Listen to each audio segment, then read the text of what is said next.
States. Now, 10 years ago, George W. Bush and Tony Blair went to war in Iraq together.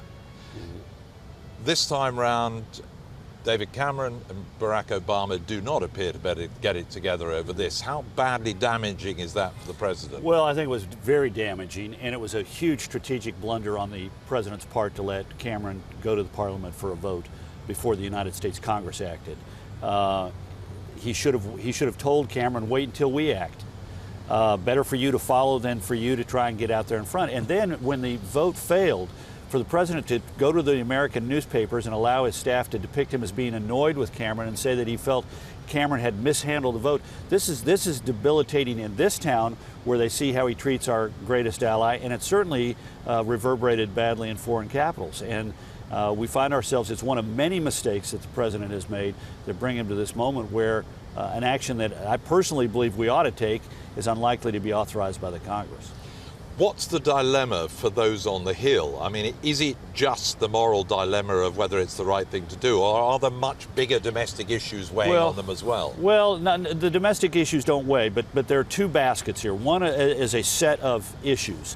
Is this in the national security interest of the United States? If we take this action, will things in the region be better?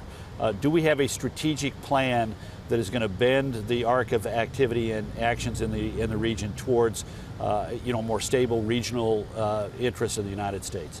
So there's a whole basket of issues. Should we go do this? But there's a second basket of issues which have to do with the sort of the connection and relationship between a president and the Congress, both the members of his own party and the opposition.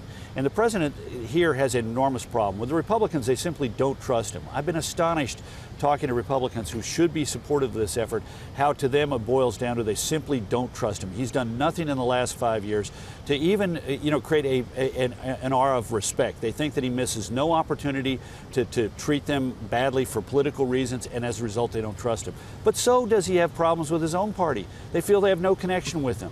He didn't do the sort of the nuts and bolts of politics to build strength among his own people, and as a result, I would not be surprised to see a relatively equal number of House Democrats and House Republicans oppose the president on this, which is astonishing. And for 5 years, he appears to the rest of the world to be pretty war averse, a man who's determined to get his country out of wars, not into them, suddenly turns around and wants to take military action. Yeah, and it's hard. Look, American people will support a lot. It's like they were equally skeptical of Libya before the joint effort of the French, the British, and the United States to impose a no-fly zone in 2011.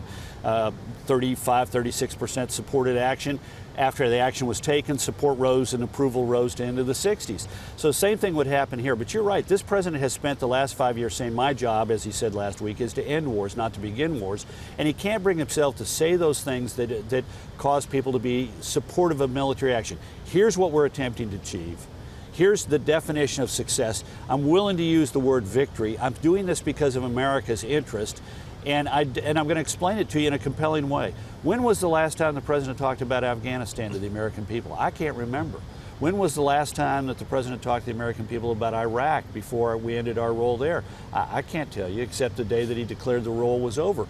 But the president does not lead the American people by explaining what needs to be done, how it needs to be done, and why it's in our interest that the actions take place.